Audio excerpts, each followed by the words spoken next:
Pour conclure cette étude de cas sur les montres, nous allons nous intéresser à une problématique particulière, à savoir comment copier des montres. Il ne s'agit pas ici de contrefaçon, mais cela va nous ouvrir à une problématique intéressante en programmation, celle de la copie profonde. Situons le problème concrètement.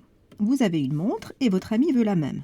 Nous avons appris tout au long du cours que l'affectation en Java ne permet pas de réaliser la copie à proprement parler. Donc si j'écris montre Toto égale ma montre, je suis simplement en train d'affecter la référence de ma montre dans la variable montre Toto. Et donc en clair,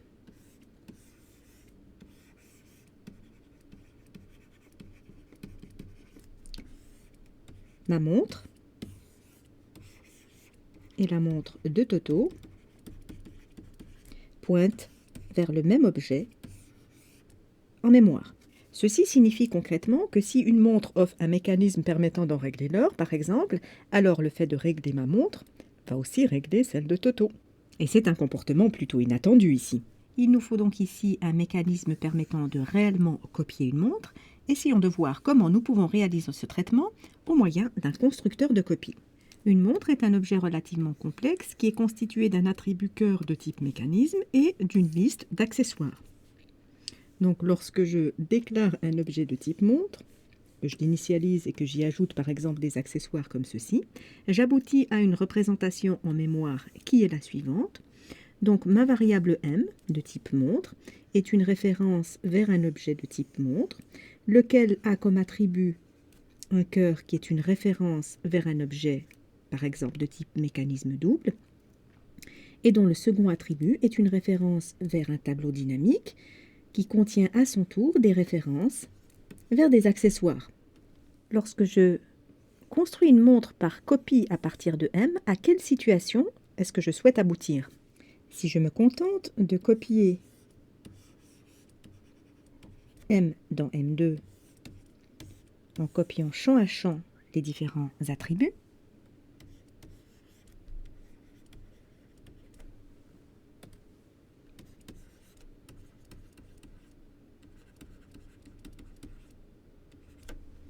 je vais avoir pour le cœur de M2 la même valeur que le cœur de M, ce qui veut dire que je pointe vers le même objet en mémoire. Et je vais avoir pour les accessoires de M2 une référence vers le même tableau. Et nous nous trouvons ici confrontés à des problématiques analogues à celles rencontrées précédemment, puisque l'objet M et l'objet M2 partagent le même tableau d'accessoires en mémoire.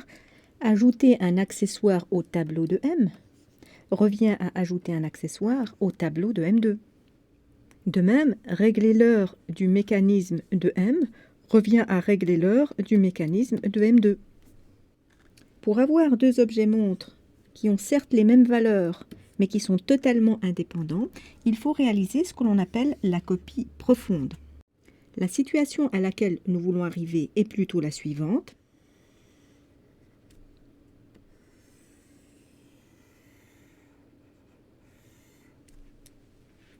Nous voulons que M2 ait un cœur bien à elle, qui serait identique à celui de M, mais distinct en mémoire, et un ensemble d'accessoires bien à elle aussi,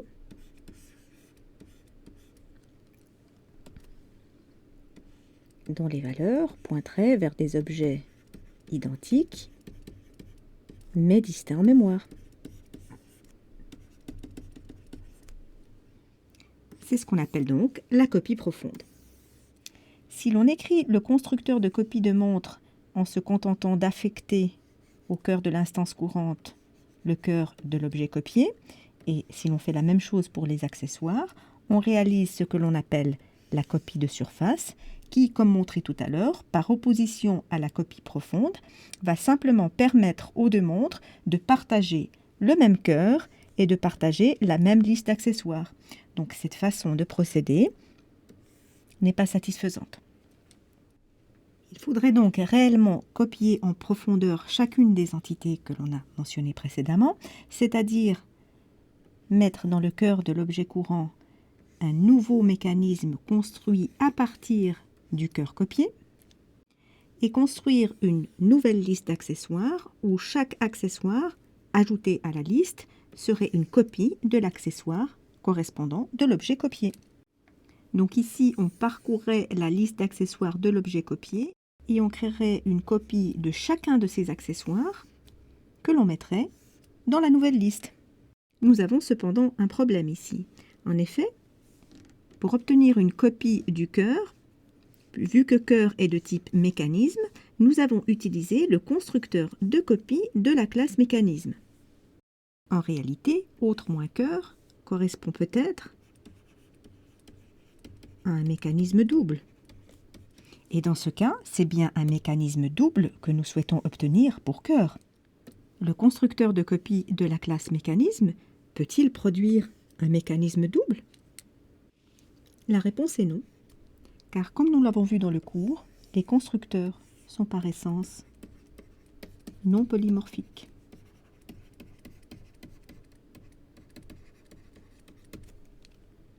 Le constructeur de la classe mécanisme ne pourra donc pas s'adapter au type de l'instance réelle qu'il essaye de copier. Il ne va donc ici voir l'objet copié que comme un mécanisme et ne va donc en copier que sa partie mécanisme, donc toutes les spécificités de mécanisme double vont disparaître. Plus de date et plus de réveil donc.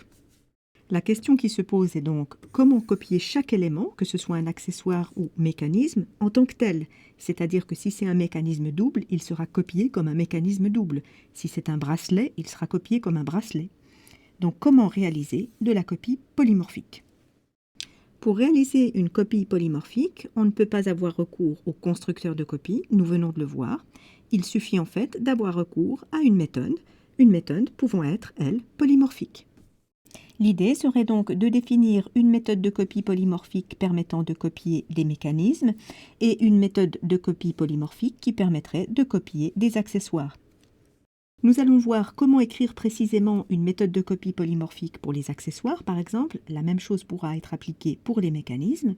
Et cette façon de procéder va nous permettre réellement d'atteindre la copie profonde, celle qui permet d'obtenir une copie de l'objet copié qui est totalement indépendante de cet objet.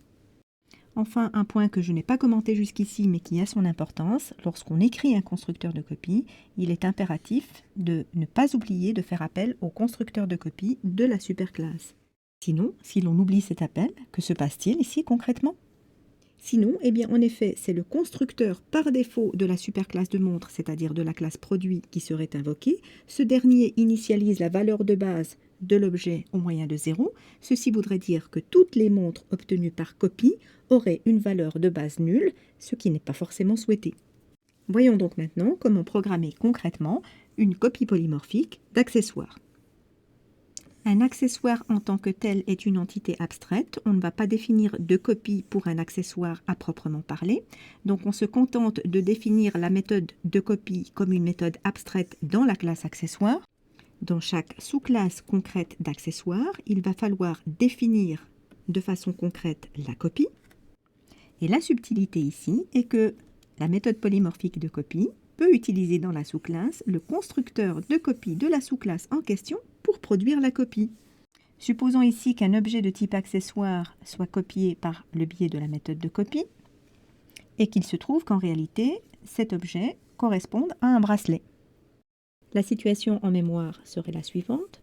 Donc nous avons l'objet que nous voulons copier, qui est une référence à un objet de type bracelet.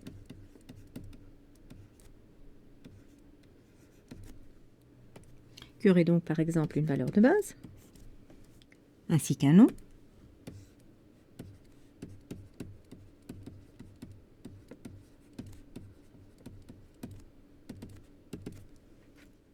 Alors lorsque nous appelons la méthode de copie, l'objet courant est cet objet. Comme c'est un objet de type bracelet, nous allons chercher la méthode de copie dans la classe bracelet, laquelle va invoquer le constructeur de copie de la classe bracelet. Ici, nous copions un bracelet, donc ça ne pose aucun problème d'utiliser le constructeur de copie pour copier un bracelet. Et ce dernier va donc simplement faire appel au constructeur des superclasses pour initialiser le nom hérité d'accessoire et initialiser la valeur héritée de produit. Ceci présuppose donc qu'il existe un constructeur de copie également dans la classe accessoire, qui peut se rédiger comme ceci, par exemple. Donc le constructeur de copie de la classe accessoire prendrait en argument évidemment un autre accessoire. Il ferait appel au constructeur de copie de la superclasse, qui serait donc le constructeur de copie de la classe produit, et il copierait les valeurs qui lui sont spécifiques.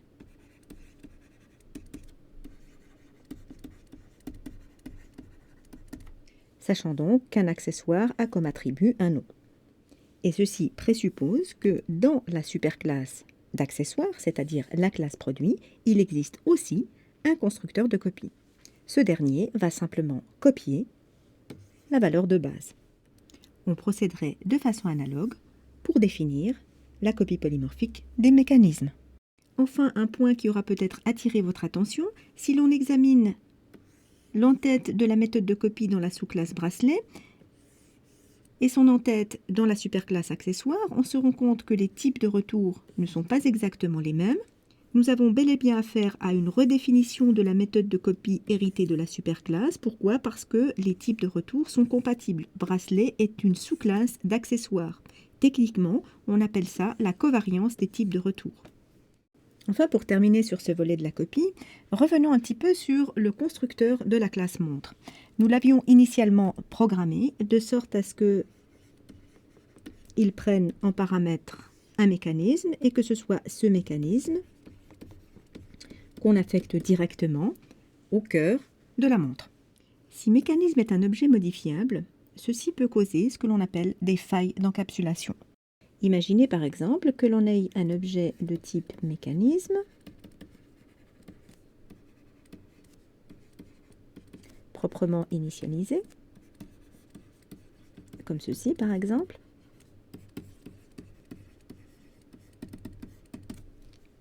Si l'on utilise ce mécanisme pour créer une montre,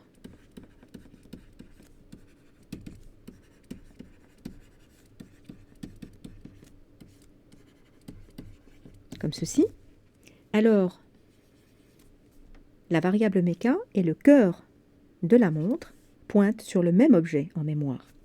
Si méca est un objet modifiable, c'est-à-dire qu'il y a une méthode qu'on peut appliquer à cet objet pour le modifier, imaginez par exemple que j'ai une méthode de réglage qui permette de régler l'heure du mécanisme, alors en réglant l'heure du mécanisme, je vais aussi régler l'heure du cœur de la montre. En effet,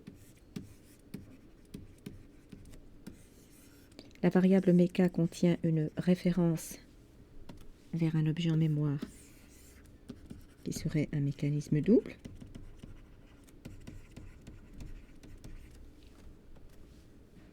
M, donc est une montre, qui est une référence vers un objet de type montre, et dont le cœur serait la référence au même objet que celui pointé par méca. Supposons qu'au moment de la création de l'objet montre, l'objet méca avait une heure qui était la suivante, et supposons que les mécanismes soient dotés d'une méthode de réglage, donc qu'il soit possible par exemple de régler l'heure d'un mécanisme en utilisant ce genre de tournure par exemple. Alors ça voudrait dire que l'heure du mécanisme est modifiée, mais ça voudrait dire aussi que l'heure de la montre est modifiée aussi. Il faut toujours être très attentif à ce point lorsqu'on écrit des constructeurs qui prennent en paramètre des objets. Si ces objets sont modifiables, à moins qu'on ne veuille réellement les partager, c'est-à-dire qu'à moins que le comportement de partage soit réellement souhaité, alors il faut aussi penser à affecter une copie de l'objet passé en paramètre pour éviter des effets de bord indésirés, comme par exemple ici, le fait de pouvoir régler l'heure de la montre au travers d'un objet extérieur, ce qui constitue justement une faille d'encapsulation. Donc ici, on utiliserait typiquement la copie polymorphique des mécanismes pour obtenir un cœur indépendant du mécanisme de départ et éviter ce genre d'effet de bord. Notez qu'un problème analogue se pose à nous au niveau de la méthode ajoutée permettant d'ajouter des accessoires à une montre. En effet, si la méthode ajoutée reçoit en paramètre la référence vers un accessoire, et si les accessoires sont modifiables, par exemple, il y aurait une méthode de réparation des accessoires qui permettrait d'en modifier certaines valeurs, à ce moment-là, on aurait le même problème qui se pose à nous, et il faudrait plutôt ajouter à notre collection d'accessoires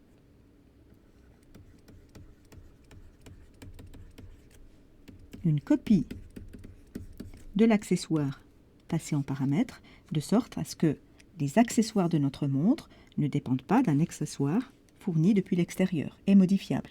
Enfin, vous l'attendiez peut-être depuis un moment, qu'en est-il de la méthode clone héritée de object et qui est censée copier des objets? Nous aurions en fait très bien pu appeler notre méthode de copie polymorphique clone au lieu de l'appeler copie. Si nous l'avions appelé clone, il aurait simplement fallu adhérer à un certain nombre de conventions usuelles, typiquement faire en sorte que les classes qui définissent ou redéfinissent la méthode clone implémentent une interface particulière qui s'appelle l'interface clonable. Il y a un certain nombre d'autres détails techniques assortis à l'utilisation de clones tels que fait conventionnellement en Java. Nous avons délibérément voulu écarter ces aspects, d'une part parce que clone est loin de faire l'unanimité parmi les programmeurs, c'est un sujet de controverse, et surtout parce que nous souhaitions focaliser le discours sur la thématique de la copie profonde en tant que telle qu'on pourrait la retrouver éventuellement dans d'autres langages de programmation. Et ceci conclut cette étude de cas et par là même tout ce cours.